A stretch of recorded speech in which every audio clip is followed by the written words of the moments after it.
You've probably heard this as much as I had about how important gratitude is and how important it is to your internal systems for your mental health, emotional well-being, to be grateful. Well, I can tell you that that has been one of the hardest things for me to do in my lifetime. And it's easy to hear it and agree with it.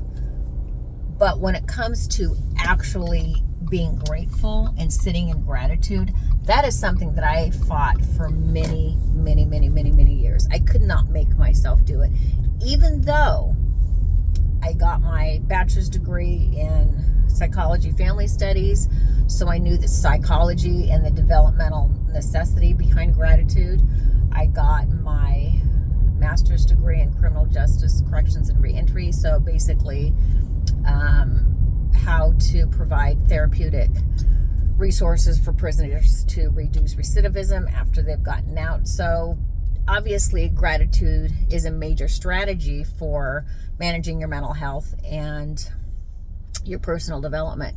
I knew this cognitively, but inside of me, I genuinely believed that if I showed gratitude with where I was during the darkest and the hardest times of my life, that it would somehow make it so that I had to stay there.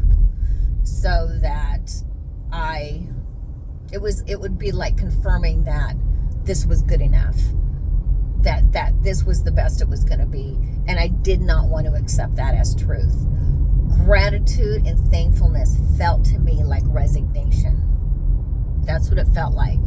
And it was extremely painful. It was so painful to say thank you during difficult times or even tragic times, and to live in any, or to acknowledge anything that I could be grateful for, because in my spirit I felt it would so undermine the things that I was wanting and hoping for and yearning for and even working for.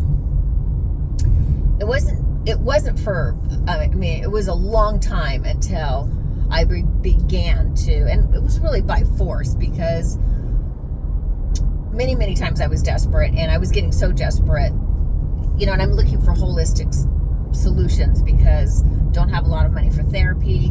The thing is, when you go to therapy, a lot of times they're going to tell you the stuff that you already know, but you're just not doing. You're just not doing.